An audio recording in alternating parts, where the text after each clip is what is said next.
이스라엘의 찬송 중에 거하시며 말씀으로 그 백성을 찾아오시는 그 하나님을 만나는 이 복된 시간 되시기를 주님의 이름으로 축원드립니다.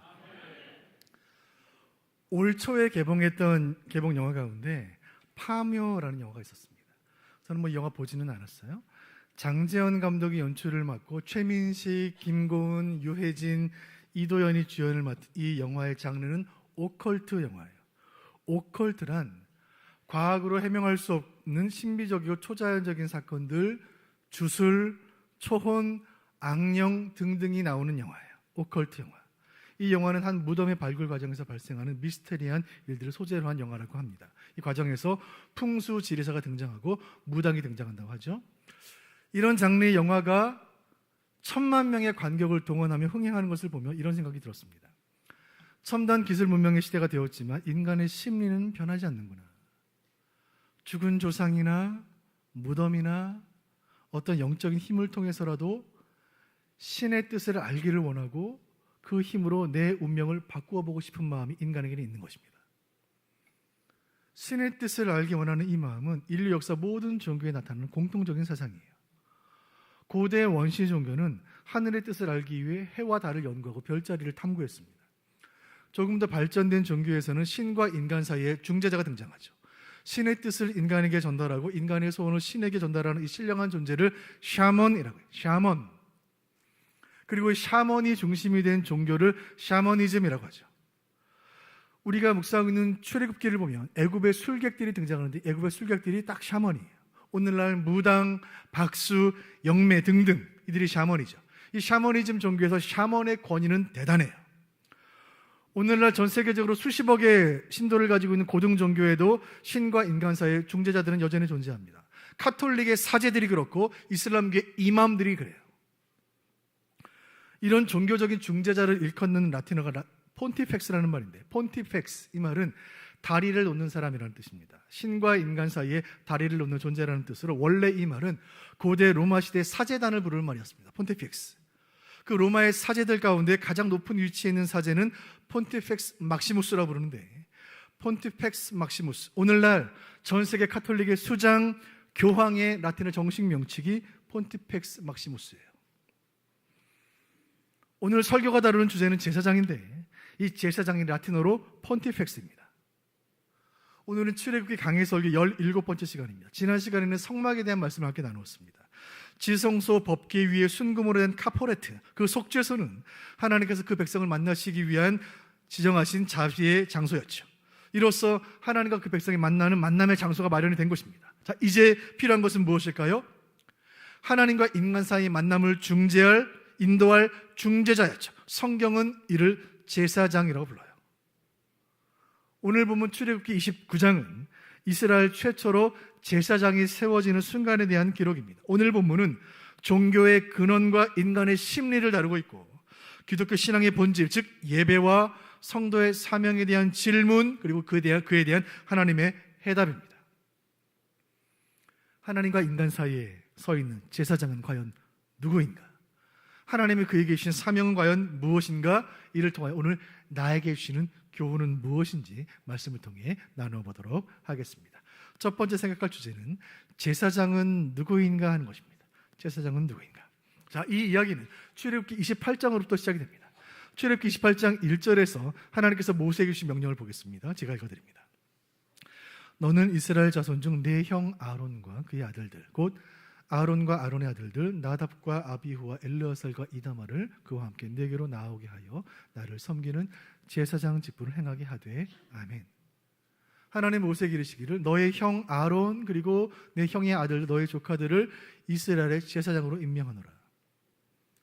늘 동생 뒤에 가려져 있던 그림자 같은 존재였던 형 아론, 언제나 2인자였던 아론, 이제 그가 성경의 중앙 무대로 등장하는 순간입니다. 이제 아론은 이스라엘 최초의 대제사장으로 임명되었습니다. 자, 그에게 주신 말씀이 29장 1절인데 1절 상반절 같이 보겠습니다. 시작. 내가 그들에게 나를 섬길 제사장 직분을 위임하여 그들을 거룩하게 할 일은 이러하니 아멘. 그렇게 아론에게 어떻게 그를 제사장으로 세우고 위임식을 할 것인가에 대한 내용, 위임식에 대한 말씀이 29장 전체의 내용이에요. 본문의 1절 가운데 1절 다시 보여주세요. 직분을 위임한다라는 말인데, 이 위임한다는 말은 거룩히 구별하다, 바치다, 헌신하다, 종교에서 사제와 성직자로 서임하다, 임명하다는 말입니다. 이 말이 쓰이는 용례는 예배당을 헌당할 때, 사람을 하나님께 바칠 때, 성직자를 임명할 때, 무언가를 책임지어 맡긴다는 뜻으로 사용할 때 위임한다라는 말을 씁니다. 즉 하나님의 일을 인간에게 맡긴다는 말이에요. 이 말씀에서 우리는 제사장의 소명이 무엇인지를 발견합니다. 제사장의 소명은 하나님께로부터 위임된 사명이에요. 위임되었습니다. 자, 29장 9절이 이 말씀을 더 자세히 설명합니다. 9절 말씀 제가 읽어드릴게요. 아론과 그의 아들들에게 띠를 띄우며 관을 씌워 그들에게 제사장의 직분을 맡겨 영원한 규례가 되게 하라. 너는 이같이 아론과 그의 아들들에게 위임하여 거룩하게 할지니라. 아멘. 하나님께서 인간 아론에게 제사장의 직분을 맡기셨어요. 위임하셨습니다. 이 특별한 사건을 위해 아론과 그의 아들들을 제사장으로 세우는 위임식을 진행하도록 하신 그 말씀이 출애굽기 29장이에요. 말씀을 보면 먼저 아론과 그의 아들들은 특별한 옷을 입어야 했습니다. 대제사장 아론은 속옷을 갖추고 겉옷을 입고 겉옷 위에 가슴과 등을 덮는 긴 조끼와 같은, 오늘날 앞치마와 같은 긴 에봇을 입게 되어 있습니다. 그리고 에봇 위에는 판결 흉패를 걸치게 되어 있죠. 그 에봇의 양쪽 어깨에는 호마노라는 보석을 붙였고 그 보석에는 12 아들들의 이름을 새겨 넣었습니다. 그리고 허리에 띠를 차고 머리에 관을 썼죠. 자, 이미지 한번 보여주시죠. 이 화려하게 그지없는 제사장의 의복 하나하나에는 각자 다 의미가 있어요. 양쪽 어깨에 올려진 호마노 보석에 새겨진 이름들은 이 제사장이 이스라엘 모든 백성들을 어깨에 짊어지고 책임진다는 뜻이고, 가슴에 붙인 판결 흉패에 달린 12개의 보석들은 이스라엘 12지파를 가슴에 품었다는 뜻입니다. 그 흉배 속에는 우림과 둠밈이 들어있는데 그것은 하나님의 뜻과 하나님의 주권을 상징하고, 그것은 관에 순금패에 새겨진 말 카도시 여호와, 여호와께 성결이라는 말은 거룩한 존재라는 제사장의 정체성을 드러내고 있습니다. 여러분, 자, 이 제사장은 어떤 신을 신었을까요? 신을 신지 않아요. 그 신을 벗어야 했습니다. 왜요? 그가 선 곳은 거룩한 하나님의 땅이니까. 제사장의 의복이 주는 메시지는 성막이 거룩하고 예배가 거룩하고 제사가 거룩하고 하나님이 거룩한 것처럼 제사장도 거룩해야 한다는 것입니다. 제사장 아론이 입은 화려한 의복은 아론의 영광이 아니라 하나님의 영광이었습니다. 아론이 이 옷을 입고 의복을 갖추고 성막에 서는 순간 예배는 시작되고 하나님의 영광이 임하고 그 백성이 거룩하신 하나님과 만나는 속죄의 대역사가 일어나게 되는 것입니다. 이에 아론의 제사장 위임식은 7일간 계속돼요. 그리고 이 예식을 통해 성막에 임할 하나님의 임재와 영광, 이스라엘의 속죄와 성결, 하나님의 말씀과 언약, 열방을 향한 하나님의 비전, 이 모든 것들을 하나님께서 한 사람에게 맡기셨으니 그가 바로 대제사장 아론이에요. 사랑하는 성도 여러분, 오늘 우리는 왜 출애굽기 24장에 기록된 제사장의 위임식에 대한 말씀을 들어야 합니까? 하나님께서 주일 아침 우리를 주의 전으로 부르시고 지금부터 3,500년 전 시나이 반도 어느 산에서 출애굽의 지도자 모세에게 주셨던 그 말씀을 오늘 우리에게 동일하게 들려주시는 이유가 무엇이에요? 베드로전서 2장 9절 상반절 같이 보겠습니다. 시작. 그러나 너희는 택하신 족속이요 왕같은 제사장들이요 거룩한 나라요 그의 소유가 된 백성이니 아멘. 하나님 말씀하시기를 우리가 제사장이기 때문에, 여러분이 제사장이고 제가 제사장이기 때문에 이 말씀을 들려주시는 줄로 믿으시길 바랍니다. 주님 우리를 택하셔서 주의 존귀한 일을 맡기셨기 때문에 우리가 이 말씀을 들어야 하는 거예요. 그렇다면 이 말씀은 고대 근동의 어느 작은 나라 이스라엘이 그들의 사제를 임명하는 고대 종교의 제의식이 아니라 바로 오늘 우리를 향한 성령의 음성인 줄로 믿습니다. 여러분, 하나님은 제사장 아론에게 성막과 예배와 이스라엘의 신앙의 모든 것을 맡기셨고, 그 하나님께서 저와 여러분에게 하나님께서 맡기신 것들이 있는 거예요. 하나님 우리에게 가정을 맡기신 거예요. 우리 부모와 우리 자녀와 우리 남편과 아내를 하나님 맡기신 거예요. 우리 일터를 우리에게 맡기신 거예요. 우리의 시간, 하루 24시간, 1년 365일 그 시간을 우리에게 맡기셨어요. 우리의 재능과 은사를 맡기신 거예요. 이 모든 것을 하나님께서 우리에게 맡기셨다는 것은 무슨 뜻입니까? 그 모든 것들이 내 것이 아니라는 뜻이에요. 물질, 은사, 재능, 건강, 인생, 시간, 가족, 일터 모든 것이 내 것이 아니에요. 주님의 것을 우리에게 맡기셨기에 그것을 사용할 때는 주님이 원하시는 뜻대로 해야 합니다. 여러분, 우리 인생이 우리 것이 아니라 주님 우리에게 맡기신 것이라면 주 뜻대로 살기 위해 우리 인생의 인생 사용 설명서인 성경을 날마다 펼쳐야 하지 않겠습니까? 수원 북부교회 교우 여러분, 하나님께서 우리에게 수원 북부교회를 맡기셨어요. 교회의 주인은 목사가 아니에요. 여기 우리 중에 누구도 교회의 주인이 아니에요. 교회는 주님의 교회예요. 안타깝고 불편한 진실은 내가 이 교회의 주인이라고 생각하는 사람들, 그래서 교회를 통해 자아를 실현하고 나를 성취하려는 사람들을 종종 만날 수 있다는 것입니다.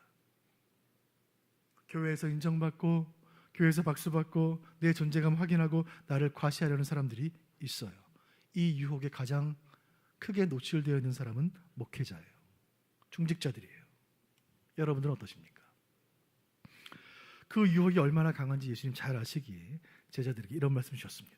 누가복음 9장 23절 예수님 말씀입니다. 같이 읽어보겠습니다. 시작. 또 우리에게 이르시되 아무든지 나를 따라오려거든 자기를 부인하고 날마다 제 십자가를 지고 나를 따를 것이니라. 아멘.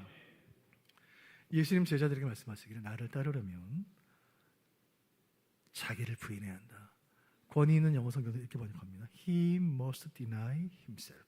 그는 반드시 자신을 부정해야 한다. 여러분 성도이십니까? 여러분 예수님 제자이십니까? 교회 안에서는 반드시 자신을 부인하셔야 해요. 날마다 나를 드러내고 싶은 마음, 주목받고 싶은 마음, 인정받고 싶은 마음과 싸워야 해요. 매일. 직분자 여러분, 맡은 자에게 구할 것을 충성이라 하셨습니다. 그 충성 주님 기뻐하시고 생명의 면류관 약속하셨습니다. 그러나 여러분이 그 직분 맡아서 충성하고 떠나실 때 그 자리에 여러분의 이름이 남아서는 안 됩니다. 유명 관광지를 가거나 세계 문화유산을 방문할 때 부끄러울 때가 있어요. 거기에 한글로 쓴 이름을 볼 때 김땡땡 왔다감, 부끄러운 일이에요. 교회에서 자기 이름 남기려고 하는 짓 부끄러운 짓이에요. 목사는 설교를 끝낸 즉시 청중으로 돌아가는 거예요. 강단의 권세는 위임된 거예요. 찬양대원은 찬양을 끝낸 즉시 예배자로 돌아가는 거예요. 그 직분은 위임된 것입니다. 하나님의 일하는 모든 사람들은 그 직분이 하나님께로부터 위임된 것임을 기억해야 해요. 요한 세바스찬 바흐는 256편의 칸타타를 작곡한 바로크 시대 천재 음악가예요. 이 음악가가 작곡할 때 악보에 맨 처음에 꼭 쓰는 말이 있습니다. JJ. 무슨 말입니까? 라틴어로 예수 유바, 예수여 나를 도와주옵소서. 주님, 제가 이 노래를 작곡하려고 하는데 곡을 작곡하려고 하는 저에게 지혜를 주시고 은혜를 주옵소서. JJ를 쓰고 작곡하는 거예요. 작곡이 끝난 마지막 악보 끝에 SDG라고 적습니다. SDG 무슨 말입니까? Soli Deo Gloria. 오직 하나님께 영광. 이 곡을 통해, 이 찬양을 통해 주님 홀로 영광을 받으소서. 바흐는 그의 천재적인 재능이 원래 자기 것이 아니라는 사실을 잘 알았습니다. 하나님이 나에게 재능을 맡기셨으니 이 음악을 듣고 연주하는 모든 이들이여 나에게 찬사를 보내지 말고 하나님께 영광을 돌리라. 우리는 바로크 시대에 살지 않고 우리는 천재 음악가가 아니지만 그의 모든 것으로 하나님께 영광 돌기를 원했던 그 마음은 우리 안에 동일한 줄로 믿습니다. 하나님 나에게 맡기신 것들에 감사하며 오직 하나님의 영광을 위해 살아가는 저와 여러분 되시기를 간절히 바랍니다. 제사장의 정체성에 대한 두 번째 교훈은 그의 신분에 대한 가르침인데, 제사장에게는 부여된 거룩이 있어요. 거룩이 부여되어 있습니다. 이것이 무슨 말인가? 말씀을 통해 살펴보겠습니다. 제사장이 위임된 그의 사명을 감당하기 위해 처음으로 해야 할 일을 하나님 말씀하시는데, 그 말씀이 29장 10절인데 이것은 제사장 자신을 위한 속죄 제사입니다. 자, 10절 말씀 제가 읽어드릴게요. 너는 수송아지를 회막 앞으로 끌어오고 아론과 그의 아들들은 그 송아지 머리에 안수할지며. 아멘. 이제 제사장의 위임식이 끝나고 나면 제사장의 사역을 시작하여서 수많은 제사들, 엄청나게 많은 제사들을 집례하게 될 것입니다. 그 전에 먼저 해야 할 일인데 제사장 아론 자신의 죄를 속죄하는 제사를 먼저 드려야 합니다.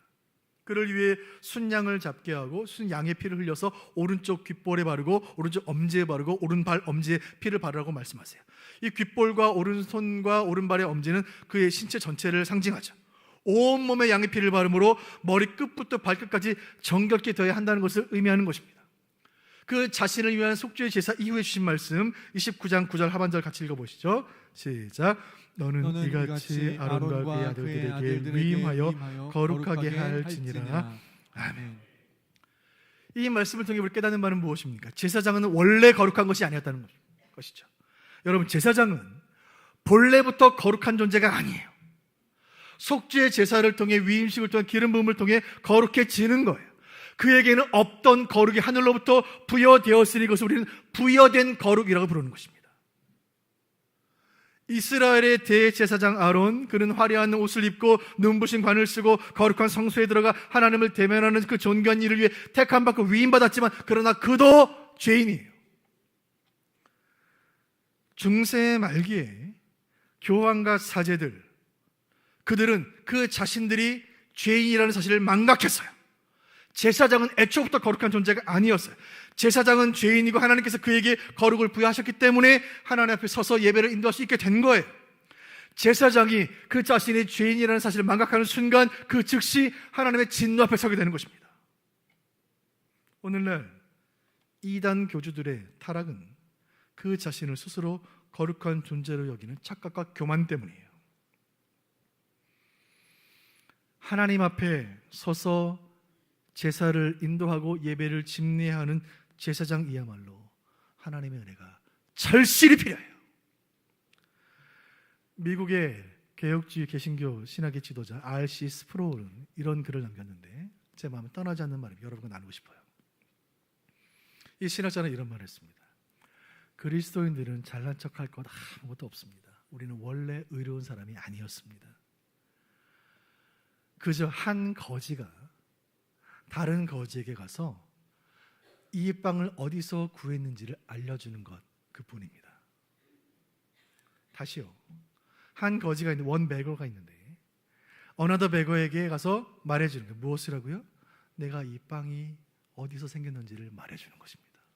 우리에게 원래 빵이 없었는데, 아무것도 없었는데, 생명도 없고 은혜도 없고 직분도 없고 은사도 없고 아무것도 없었는데 하나님은 거지와 같은 아무것도 없던 나에게 은혜의 빵을 주셨고 말씀의 빵을 주셨으니 이제 내가 이 빵을 어디서 얻었는지를 다른 거지에게 말해주는 것, 이것이 성도의 삶이다. 그리스도인들은 자랑할 것이 하나도 없어요. 왜냐하면 우리가 구원받고 직분받고 하나님 섬기며 예배하는 데 있어서 우리의 노력이 전혀 없기 때문이에요. 우리는 거저 받은 이 은혜를 다른 사람들에게 소개하는 삶을 살아갈 뿐입니다. 성공을 꿈꾸는 이 야심차고 젊은 패기만만한 이 영국인 변호사의 이름은 윌리엄 쿠퍼입니다. 이 윌리엄 쿠퍼는 영국 의사당 앞에 변호사 사무실을 냈고 치열하게 일했어요.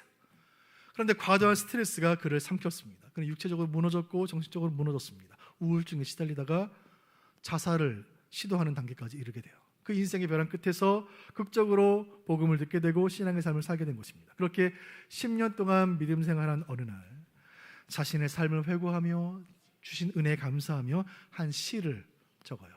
그 시를 제가 읽어드립니다. 샘물과 같은 보혈은 주님의 피로다. 날 정케 하신 피 보니 그 사랑 한이 없네. 살 동안 받은 사랑을 늘 찬송하겠네. 늘 찬송하겠네. 우리가 부르는 찬송가 258장이에요. 이 윌리엄 쿠퍼의 고백, 예수의 피가 나를 살렸다는 이 고백이 우리의 고백이 아닙니까? 나를 위해 흘리신 예수의 보혈을 제외하고는 우리의 인생을 설명할 방법이 없는 줄로 믿습니다. 우리는 아담의 원죄를 가지고 태어나 평생 죄 속에 살다가 지옥 형벌 받을 존재들 아니었습니까? 그런 우리에게 하나님의 거룩이, 우리에게 없던 거룩이 부여되었기에 오늘 우리가 이 자리에 서게 된 줄로 믿으시길 바랍니다. 제사장 아론에게 양의 피가 반드시 필요했듯이 제사장 된 우리에게 하나님의 어린 양 예수 그리스도의 보혈이 절실히 필요한 줄로 믿습니다. 간절히 바라기는 죄인 된 우리를 정결케 하시고 우리에게 없던 거룩을 부여하심으로 주의 일을 위해 제사장으로 사용하시는 그 보혈의 은혜에 감사하는 저와 여러분 되시기를 주님의 이름으로 축원드립니다. 제사장은 누구인가? 세 번째, 그의 사역에 대해 살펴봅니다. 그의 사역은 예배 인도자예요.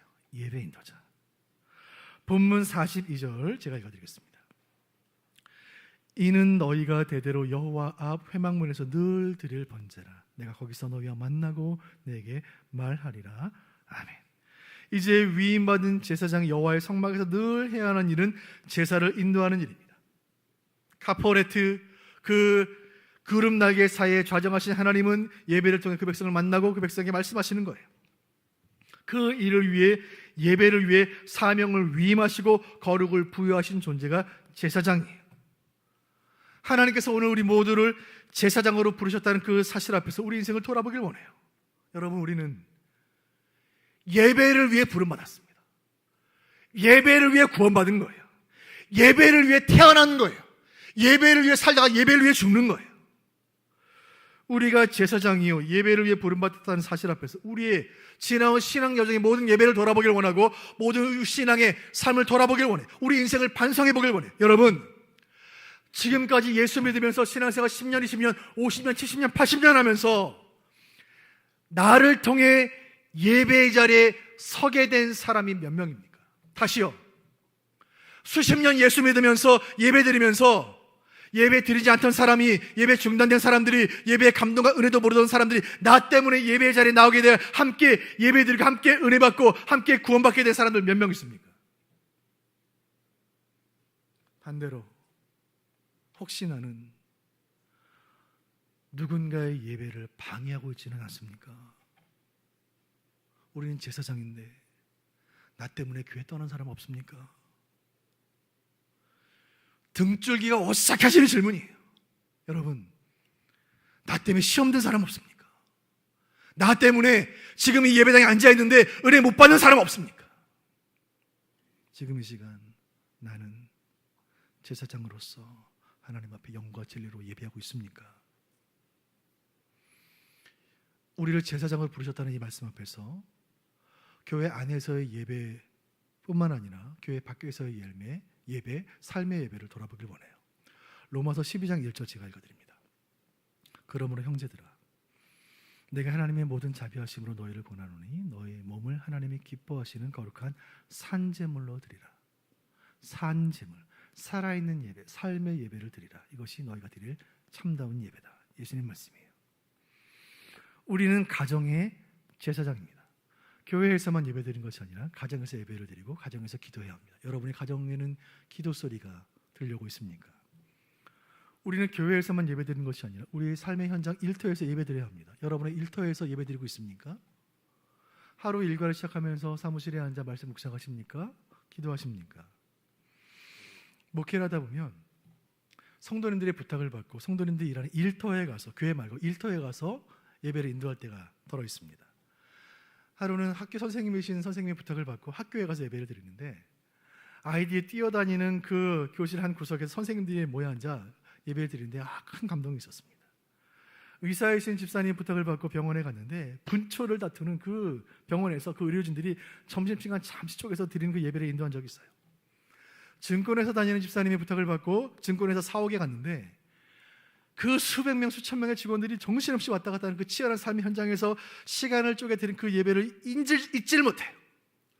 그곳에는 오케스트라도 없고 찬양대도 없고 강대상도 없고 영상도 자막도 없지만 그곳에 하나님의 임재가 있고 예배를 삼는 사람들이 있기에 그 은혜와 감격을 잊지 못해요. 제사장은 하나님의 대리자가 아니에요. 우리는 인간 중보자가 아니에요. 우리는 샤먼이 아니에요. 그러나 우리는 예배자로 부름받았고 예배를 섬기는 자로 부름받았으니 우리가 서 있는 삶의 모든 자리에서 하나님을 진실되이 예배하는 참 예배자들 되시기를 주님의 이름으로 축복합니다. 제사장이 누구인가에 대한 말씀을 마치고 이제 누가 제사장인지에 대한 주제로 한번 말씀을 나눠보죠. 누가 제사장입니까? 베드로전서 2장 9절 상반절, 이 말씀이 오늘 말씀 주제 말씀 중에 하나인데 같이 보겠습니다. 시작. 그러나 너희는 택하신 족속이요 왕같은 제사장들이요 거룩한 나라요 그의 소유가 된 백성이니. 아멘. 이 말씀은 교회 역사를 뒤집은 말씀이에요. 지금부터 500년 전 16세기 말에 중세 유럽은 칠흑 같은 어둠 가운데 있었습니다. 당시 성직자들은 하나님과 성도 사이를 가로막고 있고 스스로 인간 중보자가 되어 있었어요. 그들이 샤먼이었어요. 전통으로 무장하고 교리로 위협하면서 면죄부를 팔아 그 돈으로 교회당을 짓던 그 시대에 분노한 종교 개혁자들은 저 뒤틀린 시대를 향해 물었습니다. 사제가 예수의 대리자인가? 아니다. 하나님의 용서를 파는 교회, 그것은 교회가 아니다. 성경이 말하는 바 그리스도 안에서 우리 모든 성도는 다 제사장이다. 모든 신자가 예수를 통해 하나님께 직접 나가 예배할 수 있고 직접 교제할 수 있다. 예수께서 그 육체를 찢어 피를 흘리셨으니 그 보혈의 은혜를 통하여 우리는 하나님께 나아갈 권세를 얻었노라. 이 위대한 종교 개혁의 유산을 우리는 만인 제사장주의라고 부릅니다. 모든 성도는 제사장이다. 만인 제사장주의. 중요한 것은 이 만인 제사장의 특권을 우리에게 왜 주셨는가 하는 것입니다. 그 말씀이 2장 9절 하반절입니다. 자, 이는부터 보겠습니다. 자, 이는이라는 말은 왜냐하면 이유를 설명할 때 쓰는 접속사예요. 자, 읽어보겠습니다. 시작. 이는 너희를 어두운 데서 불러내어 그의 기이한 빛에 들어가게 하신 이의 아름다운 덕을 선포하게 하려 하심이라. 아멘. 하나님께서 모든 성도를 제사장에 부르신 이유는 이는 너희를 어둠에서 불러내어 생명의 빛으로 들어가게 하신 이 누구입니까? 예수 그리스도. 그 예수의 아름다운 덕을 온 열방을 향해 선포하게 하시기 위해 우리를 제사장으로 부르신 줄로 믿습니다. 온 열방을 향해 그 일을 위해 수많은 민족 가운데 이스라엘을 제사장 나라로 삼으신 것이고 아시아의 대한민국을 제사장 나라로 삼으신 줄로 확신합니다. 이 나라 아무것도 없었지만 하나님 이 나라 조선을 열방 하나님께 인도하는 제사장 나라가 되게 하여 주옵소서. 이 기도는 초기 한국교회 신앙의 선진들의 기도였습니다. 그 중에 CCC 총재이신 김준건 목사는 이런 시를 남기셨어요. 이 시는 노래가 되어 수많은 청년들이 이 노래를 불렀습니다. 제가 그 시를 읽어드립니다. 민족의 가슴마다 피 묻은 그리스도를 심어 이 땅에 푸르고 푸른 그리스도의 계절이 오게 하여 주옵소서. 주님, 이 땅의 모든 청년들이 예수의 꿈을 꾸게 하여 주옵소서. 모든 인류가 구원받는 환상과 비전을 보게 하여 주옵소서. 우리 청년들이 한 손에 복음 들고 사랑 들고 온 땅 열방을 다니며 선교하는 나라 되게 하여 주옵소서. 여러분, 이 목사님들이 이 비전을 품을 때 대한민국은 아무것도 없었어요. 아무것도 없었어요. 그런데 한 가지 비전이 있었어요. 이 복음이 이 땅에 임했으니 이 땅 모든 성도들은 복음 들고 사랑 들고 열방까지 나가 복음을 증거하는 제사장으로 쓰임받게 하여 주옵소서. 주여, 이 나라를 사용하여 주옵소서. 이 나라는 비록 작은 나라이지만 여러분, 큰 배를 움직이는 것은 작은 키예요. 키의 방향에 따라 배가 움직이는 것입니다. 주님, 우리 조국 대한민국을 세계를 선도하는 키잡이 나라 되게 하여 주옵소서. 이 간절한 기도가 우리 북부교회의 비전이 되기를 바랍니다. 주님, 우리 북부교회는 한국교회가 나아갈 방향을 결정하는 교회가 되게 하여 주옵소서. 수선대우 선대의 강점을 잘 계승하고 사명비상 새로운 시대를 향하여 도약하게 하여 주옵소서. 말씀을 맺으려고 합니다. 출애굽기 29장 제사장의 위임식에 대한 말씀이 선포된 이후로 수천 년간 그 제사장의 직분은 계속 이어져 갑니다. 수천 년 세월을 흐르면서 수많은 제사장들이 등장하고 사라졌습니다. 그리고 신약에 이르러 구약의 해설서인 이 히브리서를 보면 제사장의 직분에 대한 결론의 말씀을 발견하게 됩니다. 히브리서 3장 1절입니다. 같이 보시죠. 시작. 그러므로 함께 하늘의 부르심을 받은 거룩한 형제들아, 우리가 믿는 도리의 사도이시며 대제사장이신 예수를 깊이 생각하라. 아멘. 영어 성경들은 Fix your thought on Jesus. 너의 사고를 예수께 고정해라. 우리는 이제 더 이상 인간 제사장에게 의존하지 않습니다. 이제 예배를 위해 제사장은 필요하지 않아요. 화려한 옷을 입고 관을 쓴 제사장이 와야 예배가 시작되는 것이 아니에요. 왜요? 우리 예수님께서, 그리스도께서 영원한 대제사장이 되시기 때문입니다. 우리 예수님은 하나님이셨고 인간이셨기에 완전한 중보자였어요. 여러분, 예수님이 대제사장 되신다는 사실이 우리에게 주는 은혜가 얼마나 큽니까? 인간이 되셨던 예수님은, 인간의 몸을 입으셨던 예수님은 우리를 너무나 잘 아시는 거예요. 우리 예수님은 눈물의 짠맛을 아세요. 땀의 무게를 아시는 거예요. 우리 예수님 목수의 아들이셨기 때문에 노동의 가치를 아시는 거예요. 우리 예수님 나사렛 빈자들의 마을에서 자라셨기 때문에 가난한 사람들의 서름을 아시는 거예요. 우리 예수님 로마의 식민지 유대 땅에 오셨기 때문에 억압의 콜레를 아시는 거예요. 이 땅을 사시며 수많은 사람들을 만나셨던 예수님은, 수많은 신방을 하셨던 예수님은 우리의 삶을 아시는 거예요. 우리의 믿음이 유리처럼 쉽게 깨진다는 사실을 예수님은 아시는 거예요. 우리가 말씀을 드리며 다짐했던 무수한 신앙의 결단들이 작심 삼일로 끝나는 경우가 너무나 많다는 것을 예수님은 아시는 거예요. 우리도 잘 아시기에 이 시간 예수님께서 대제사장 되셔서 우리를 아버지께로 이끄시는 것입니다. 그 보혈의 은혜로 이 시간 우리를 하나님의 존전으로 초청하시는 거예요. 그리고 언젠가 마지막 날에 우리를 영원한 아버지 집으로 인도하시기 위해 우리 예수님 구름 타고 오실 줄로 믿으시길 바랍니다. 또 한 주간 살아갈 때에 이 소망 가슴에 품고 우리의 유일한 중보자요 영원한 대제사장 되시는 그리스도를 깊이 생각하는 저와 여러분 되시기를 간절히 바랍니다. 주님 나를 위해 행하신 그 일에 감사하며 주님 나에게 맡긴 사명에 감격하며 오직 예수 그리스도의 영광을 위해 살아가는 여러분 모두가 되시기를 주님의 이름으로 축원드립니다.